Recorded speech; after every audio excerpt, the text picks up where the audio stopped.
पिछले दिनों राजनांदगांव नामांकन रैली के दौरान पीएम नरेंद्र मोदी पर नेता प्रतिपक्ष चरणदास महंत का विवादित बयान का मामला थमा नहीं कि दूसरा बयान फिर सुर्खियों पर आ गया। हम आपको बता दें कि बस्तर लोकसभा सीट बीजापुर जिले कुटरू के कांग्रेस प्रत्याशी कवासी लखमा ने प्रचार प्रसार के दौरान विवादित बयान दिया। उन्होंने गोंडी भाषा में कहा है कि लखमा जीतो नरेंद्र मोदी धोलतोर, यानी कि कवासी लखमा जीतेगा और नरेंद्र मोदी मरेगा, खेल खत्म, राम राम।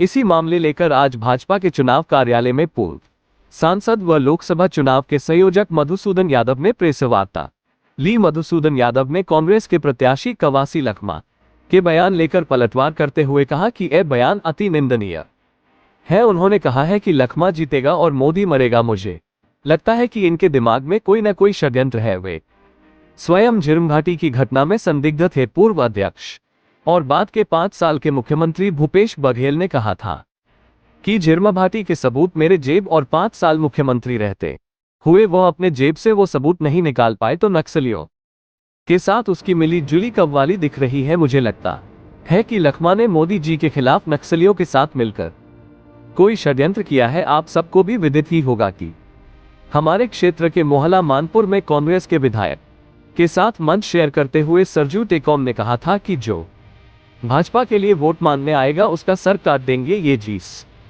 तरीके की भाषाओं का प्रयोग हो रहा है, इसी तरीके से चरण दास महंत ने यहां भूपेश के नामांकन रैली पर बातें कही है। महंत जी ने मंच से कहा था कि लाठी से मोदी का सर फोड़ दो और उनको परेशान करके चीन भेज दो। जो पाकिस्तान बोलती है कि मोदी को काट दो, मार दो, वही भाषा कांग्रेस बोल रही है। कांग्रेस और पाकिस्तान में कोई अंतर मेरे को समझ में नहीं आ रहा है। और चीन भेज दो मतलब कांग्रेस को यह भी स्पष्ट करना चाहिए चीन क्यों भेजना चाहते हैं मोदी जी को, चाइना से उनका क्या संबंध है। इस तरीके के लगातार बयान आ रहे हैं, वो लोकतंत्र के लिए अच्छा नहीं है, ना राजनीतिक मूल्यों के आधार पर है। और कांग्रेस घबराई हुई है। अब छत्तीसगढ़ के चारा की 11 सीटों में आज की तारीख में ग्राउंड लेवल पर के काम कर रहे हैं। आज पूरे 8 विधानसभा के बूथों में हमारा स्तर का कार्यक्रम चालू हो गया। ऐसे बयान से भारतीय जनता पार्टी का कोई कार्यकर्ता डालने वाला है और न भारतीय जनता पार्टी का कोई नेता डरने वाला है।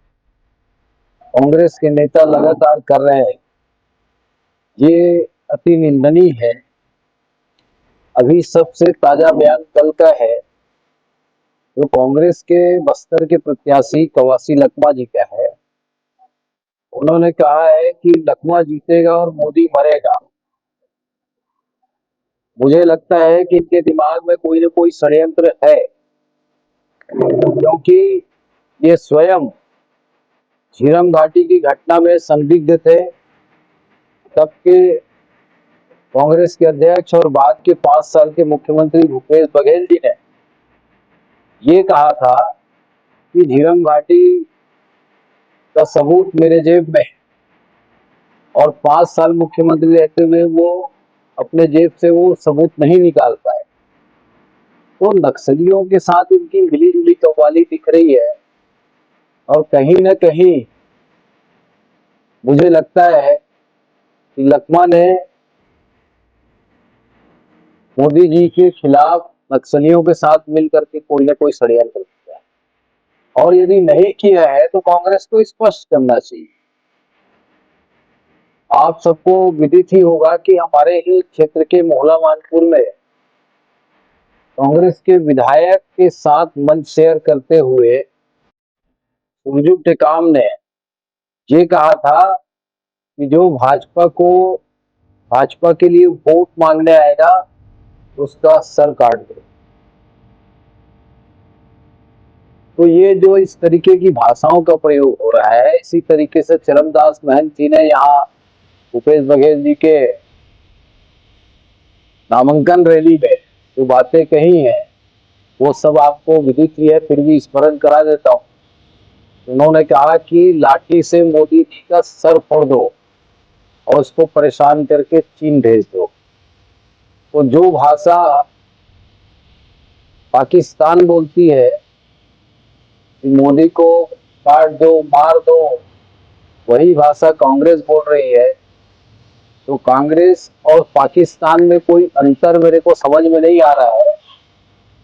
और चीन भेज दो मतलब कांग्रेस को ये भी स्पष्ट करना चाहिए कि ये चीन क्यों भेजना चाहते हैं मोदी जी को। चाइना से उनका क्या संबंध है?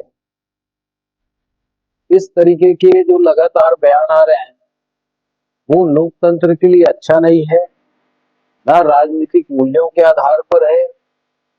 और कांग्रेस घबराई हुई है। छत्तीसगढ़ के 11 की 11 सीटों में हम आज की तारीख में ग्राउंड लेवल पर उतर के काम कर रहे हैं। आज पूरे 8 विधानसभा के बूथों में हमारा बूथ स्तर का कार्यक्रम चालू हो गया है। और ये सोचते हैं कि इनके बयान से भारतीय जनता पार्टी डरने वाली है कि सिर फोड़ दो, मर जाएंगे, गला काट दो। ऐसे बयान से ना भारतीय जनता पार्टी का कार्यकर्ता डरने वाला है, ना भारतीय जनता पार्टी का कोई नेता डरने वाला है। भारतीय जनता पार्टी अपने अभियान में निरंतर चल रही है और अपने योजना के तहत चल रही है और जनता का प्रतिसाद हमको मिल रहा है। मोदी की गारंटी पर लोगों को विश्वास है। विष्णुदेव साय जी की सरकार ने जो पिछले अमर्यादित भाषा है, इसके लिए ठीक है, वो आपकी जिम्मेदारी है, वो आपको मुझे सजेस्ट नहीं करना चाहिए, लेकिन ये बहुत ही निंदनीय बात है। और खासतौर पे लखमा जी तो महंत जी से और आगे बढ़ गए एकदम। तो देखिए अब सब कुछ 4 जून को स्पष्ट हो जाएगा। छत्तीसगढ़ में भी हम 11 सीट जीतेंगे और देश में आराम से हमारी मेजॉरिटी आएगी और मोदी जी के नेतृत्व में तीसरी बार हमारी सरकार बनेगी। आज मुझे इतनी बात आप लोगों से। वो पीएम मोदी को मारना चाहते हैं, कोई षड्यंत्र कांग्रेस कर रही है, किस तरीके से? नहीं, मैंने कोई आरोप नहीं लगाया है। ये तो आप लोगों के माध्यम से ही हमको जानकारी लगी है, मीडिया के माध्यम से, कि उन्होंने ऐसा कहा है। ये आरोप नहीं है। क्या शंका है बीजेपी को? बीजेपी को स्पष्ट शंका है कि वो नक्सलियों से मिला हुआ है और नक्सलियों के साथ मिलकर के उनके दिमाग में कोई न कोई षड्यंत्र है और इसी का परिणाम है उनकी बात जो है, उनके अंदर की बात जो है ज़बान पे आ गई। इसके अलावा आपने कहा कि झीरम, इतने बड़े झीरम हमला हुआ, कांड हुई, झीरम कांड के बाद जो है सीएम जो वर्तमान में है कांग्रेस के, वो लगातार बोलते रहे कि मेरे पास सबूत है, इसके बावजूद कार्रवाई नहीं हुई। इसको बीजेपी किस तरीके से लेकर चलती, क्योंकि बीजेपी की सरकार है। भाई हम तो अब भी कह रहे हैं ना, उनके पास कोई सबूत है तो दे। वो अपनी सरकार में नहीं दे पाए, अपनी जांच एजेंसी से जांच नहीं निकलवा पाए, तो ये उनकी नाकामी है। मोदी जी आपके भूपेश बघेल द्वारा आपकी बार मोदी जी के द्वारा आपकी बार 400 पार का नारा लगाया जा रहा है। भूपेश बघेल का कहना है कि 543 सीट में से 143 ऐसी कौन सी सीट है जिसे बीजेपी को डर लग रहा है, जिसका उल्लेख नहीं कर पा रही है? नहीं, हम उल्लेख नहीं कर रहे हैं, ऐसी बात नहीं है। हमारा स्पष्ट है कि कुछ क्षेत्रों में हमारा उतना प्रभाव नहीं है जो बाकी देश के अन्य हिस्सों में। ये स्वाभाविक है। इसको क्या भूपेश बघेल यदि ऐसा सवाल करते हैं तो मैं समझता हूँ कि उनकी बुद्धि नष्ट हो गई है।